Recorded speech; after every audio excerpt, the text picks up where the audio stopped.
Dr. Craig, an article was sent to us. God is a consequentialist. The theist defense. God is not moral.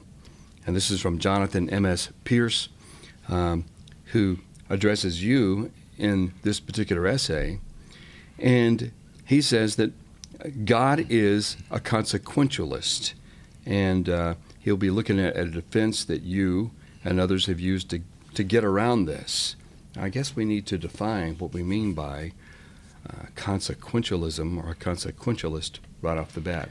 Yes, he doesn't make that actually very clear in his blog, but I think on page 2 he captures the essence of it.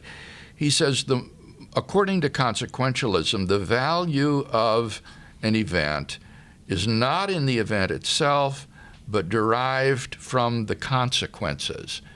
So that if a decision, for example, a moral decision, has good consequences, then the decision is morally good. If it has bad consequences, then the decision is morally bad. That would be consequentialism in ethics. And I would reject that view, but his claim is that on my view of God, God turns out to be a consequentialist. Mm-hmm. And so he's saying that you try to get around the fact that God is a consequentialist. Would you offer defenses and arguments that show that God is not held to consequentialism?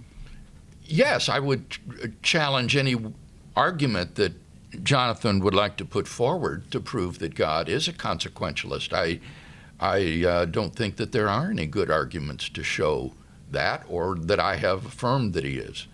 Okay. He uses Noah's flood first as an illustration. Mm-hmm. Said there's context is everything here. There are two ways of looking at why God flooded the earth. The first is retribution. Humans could have been so sinful as to deserve almost entire eradication. And that does seem to be clearly the way in which it is presented in the Bible. The flood was not something that God did arbitrarily. Rather, the Genesis narrative says that humanity had become so evil that their thoughts were constantly of evil, and that therefore God, in effect, exercised capital punishment on everyone and wiped them out.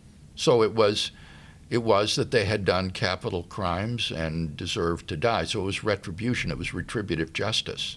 He said of the flood, this retributive punishment is incoherent with the death of a myriad of morally unaccountable yet sentient animals. Well, granted that the death of the animals is not retributive justice, but now he's changing the subject. His first concern was with all the human beings that were wiped out, and that was an exercise of God's retributive justice. But nobody is claiming that God's wiping out animals is an example of retribution on the animals. They're not moral agents. They didn't do anything wrong. So in that case, it would be simply God's being the Lord of heaven and earth, and the animals his property, and his perfect right to put the animals to death, just as we kill animals ourselves. He says, furthermore, retribution actually offers little in the way of constructive usefulness past a sort of deterrence, which could be achieved in other ways without so much death, I wager. Now here, Jonathan is just confused. It's he who is presupposing a consequentialist theory of justice. On a consequentialist theory of justice, punishment is justified because of the deterrence quality that punishing criminals might have, or because it quarantines from society dangerous criminals who shouldn't be at large, or because you want to rehabilitate these criminals. All of these are consequences which go to justify punishment. But a retributive theory of justice doesn't look to those consequences. On the contrary, on a retributive theory of justice, punishment is justified because the guilty deserve it. Punishment of the guilty is an intrinsic good because the guilty deserve to be punished. So the deterrence quality of the flood is simply irrelevant on a retributive theory of justice. It's Jonathan who is smuggling in consequentialist ideas here. He says it could be argued that retribution has some moral value itself, but only insofar as it pertains to gaining pleasure for the agent. Well, no, that's, again, a mistake. The idea of a retributive theory of justice is that punishment is justified because it is an intrinsic good, because the guilty deserve it. And the point I'm making here is not a theological one. This is a legal point. It's part of the theory of punishment in philosophy of law, which has been of interest to me in the last couple of years because of my studies of the atonement of Christ. And that puts retributive and consequentialist theories of justice in opposition to each other with respect to the justification of punishment. And so a retributive theory does indeed see moral value in retributive punishment itself, but not because it gives pleasure to the agent. That would be obviously wrong. Yeah.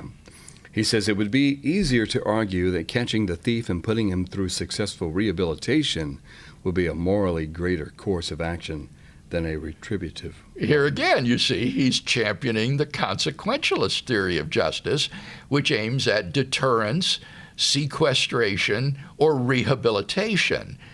So it's so ironic. It's Jonathan who is plumping here for consequentialism. But the hypothesis under consideration is that the flood, with respect to human beings at least, was justified because it was divine retribution for capital crimes. He says the second way of looking at this is that God was trying to achieve a greater good in this seeming evil. And that's not the biblical view of the flood. Okay. Perhaps God needed to do this potentially harsh act in order to achieve a particular all-loving end. If this is the case, then God, whose acts can only be seen as morally perfect, is using this event and the lives of all those who perish to achieve an end. This is clearly a form of consequentialism. Well, it's not clearly a form of consequentialism, but in any case, it's not the biblical view. As I say, the biblical view of the flood is clearly an exercise of God's retributive justice. Bill, then he gives a second illustration. A more recent event, the tsunami of 2004, has some poignant parallels with the global flood event. The world was shaken by the sheer force and fallout of such a massive natural phenomenon. Some 280,000 people died, as well as entire ecosystems and potentially billions of organisms perishing. God, with his classic characteristics, would have known this was going to happen and would have had the power to stop it. Being all-loving, all we can possibly conclude from his permissive will is that the tsunami must have served some greater good in order for it to be permitted by an omnibenevolent creator deity. Right. I would say that when natural suffering occurs in the world, that this is permitted by God with a view toward achieving other aims, other goods that wouldn't have been achieved without it. But this is not a matter of determining the rightness or wrongness of moral choices by means of consequences, but that by saying that sometimes suffering can be permitted because of overriding goods that are achieved. Okay. He says it is difficult to second-guess such reasons for allowing destruction of this magnitude. It could be a combination of reasons seen by theologians as theodicies. Yes, and I think that's right. The reasons for permitting an event so massive as that would be incalculably complex because of the reverberatory effect it would have upon human history. It can send human history off on tangents that would be completely unpredictable and beyond our knowing. Okay. He mentions one of the theodicies is the character building or soul building theodicy for the survivors or even those who perished, that this somehow God allows it to build character, and he attributes that to Irenaeus. The generally accepted maxim by Christian philosophers is that we cannot know the mind of God, and he has his reasons that perhaps we do not have the capabilities to understand, but that there must be a reason or a greater good to come from such suffering. Yes, or to prevent another evil, perhaps. By permitting this lesser evil, one prevents a greater evil or achieves a greater good. He quotes Phil Fernandez, who says, a theist would have to argue that this is the greatest possible way to achieve the greatest possible world. And I don't think that's right. I think that here Phil Fernandez is echoing Norm Geisler, and I don't think that the Christian is committed to that, and I wouldn't agree with it. That this may be the best way to the best of all possible worlds, kind of a thing? That's what Yeah. Phil is saying, and Okay. I don't see any reason to think that that's what we're committed to. Okay. God often uses evil and human suffering to draw people to himself. Now, God's ways and thoughts are far above our understanding, and even the scriptures state that. At best, atheistic arguments show that limited minds can't fully understand why God allows so much evil. End of quote. Okay. And he says this sort of rationalization is commonplace, and you, Dr. Craig, have also reached similar conclusions when talking of the problem of evil.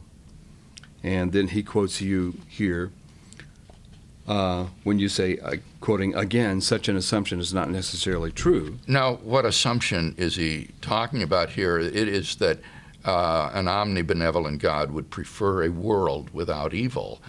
The proponent of the logical version of the problem of evil has to prove that that's necessarily true. And it's, I think, just not necessarily true that an omnibenevolent God would prefer a world without evil. There might be good reasons for permitting evil to occur.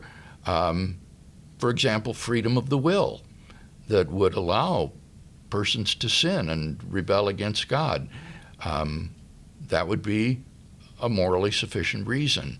So it's widely recognized that the atheist has not been able to bear his burden of proof in showing that it's necessarily true that an omnibenevolent God would prefer a world without evil. He continues with you. Every parent knows this fact.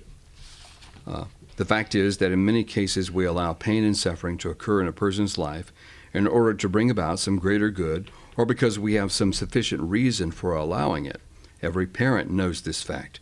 There comes a point at which a parent can no longer protect his child from every mishap. And there are other times when discipline must be inflicted on the child in order to teach him to become a mature, responsible adult. Similarly, God may permit suffering in our lives in order to build us, or to test us, or to build and test others, or to achieve some other overriding end. Thus, even though God is omnibenevolent, he might well have morally sufficient reasons for permitting pain and suffering in the world. End of quote there. Well, sounds good to me, Bill. He says, this is a clear exposition of the notion that the moral value of God's decisions is being evaluated by an analysis of the consequences. Craig here seems to implicitly accept moral consequentialism as the system to justify God's actions, whilst simultaneously claiming God is not moral. Now, I think that the charge of consequentialism here is misplaced. One is not saying that you evaluate the moral rightness or wrongness of an action based upon whether it has good consequences or not. But it is true that on any ethical theory, you do look to the consequences to determine what your moral duty in some situation might be. For example, suppose you have a moral principle to love your neighbor as yourself. And then suppose that there's a terrorist attack, and you're a first responder, a medic who comes on the scene, and there are people lying, littered all over the ground, bleeding to death, you're going to be called upon to perform triage on those people. There are going to be certain people that you could stop and help whom you will overlook. You won't help them. Why? Because they don't have as good a chance of survival if you help them as several others that are in the area. You will go to those to help them that have the best chance of surviving as a result of your action, and you will pass over and not save those whom you could have paused to work on. Now, does that mean that the rightness or wrongness of your action is based on the consequences? No, it's just saying that the consequences are relative to determining your course of action in fulfilling your moral duty to love your neighbor as yourself. You have an unconditional moral duty to do that, but in order to determine what it is to be loving one's neighbor in this situation, you're going to look to the consequences in order to help discern your moral duty. So moral duties are not considered simply an abstraction from their results, but neither are the consequences that which determine the goodness or the wrongness of a moral action.